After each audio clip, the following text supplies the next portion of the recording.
ఉన్నటువంటి నూకాలమ్మ తల్లి వారి జాతర మహోత్సవ కార్యక్రమం ఈరోజు ప్రభుత్వ లాంఛనాలతో అమ్మవారికి పట్టు వస్త్రాన్ని సమర్పించడం.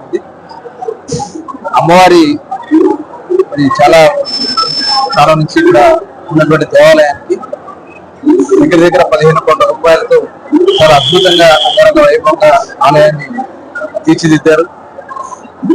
2014లో గౌరవ ముఖ్యమంత్రి చంద్రబాబు నాయుడు గారు 5 కోట్ల రూపాయలు ఇవ్వడం, తర్వాత దశల వారీగా ఈ ఆలయాన్ని పునర్నిర్మాణం చేసుకోవడం జరిగింది.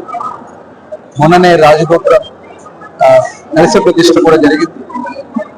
అలాగే అమ్మవారి ఆలయం చాలా నూతన శోభతో ఈ కార్యక్రమాన్ని కూడా గౌరవనీయులు స్థానిక శాసనసభ్యులు కొంత రామకృష్ణ గారు, అలాగే పార్లమెంట్ సభ్యులు సీఎం రమేష్ గారు, ఇలా గోవింద్ సత్యనారాయణ గారు, అలా నాయకులందరూ కూడా దీంట్లో భాగస్వాములై చాలా అద్భుతంగా ఈ కార్యక్రమాన్ని నిర్వహిస్తా ఉన్నారు. ఏదైతే మాట ఇచ్చారో చంద్రబాబు నాయుడు గారు ఆ రోజున, అలాగే పవన్ కళ్యాణ్ గారు, ప్రభుత్వ అధికారికంగా ఈ కార్యక్రమాన్ని నిర్వహిస్తామని చెప్పి అమ్మవారి ఉత్సవాలు చేస్తామని చెప్పారు. ఆ మాటకి కట్టుబడి ఈరోజు ప్రభుత్వ పరంగా అన్ని లాంఛనాలతో ఇక్కడ కార్యక్రమాన్ని నిర్వహిస్తా ఉన్నారు. ఉత్తరాంధ్ర నుంచి కూడా పెద్ద ఎత్తున భక్తులు వస్తారు.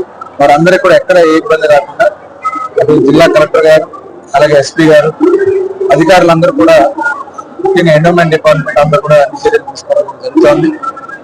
అమ్మవారి ఆశీర్వచనాలు అందరూ ఉంటాయి. దీవెనలు ఈరోజు మన ప్రధానమంత్రి నరేంద్ర మోడీ గారు, మన ముఖ్యమంత్రి చంద్రబాబు నాయుడు గారు, ప్రతి ముఖ్యమంత్రి పవన్ కళ్యాణ్ గారు అనకాపల్లికి ఎన్ని ఇండస్ట్రీస్ తీసుకొస్తున్నారంటే వారి తీసుకున్న చొరవ, అమ్మ నూకాలమ్మ తల్లి దీవెనలతో ఈ పార్లమెంటరీ నియోజకవర్గం జిల్లాలో కానీ ప్రతి ఒక్క నియోజకవర్గంలో కూడా బ్రహ్మాండంగా అభివృద్ధి రాష్ట్రం కూడా ఆ రాష్ట్రంలో ప్రజలకు అందరికీ కూడా నూకాలమ్మ తల్లి దీవెనల నుంచి రాష్ట్రం ఎప్పుడు ఇలా మంచి ప్రోగ్రామ్స్ తో, శాంతి భద్రతతో మంచి ప్రభుత్వం చేసే పనులకి ఆ తల్లి దీవెనలు ఎప్పుడు ఆశీర్వాదం ఉండాలని చెప్పేసి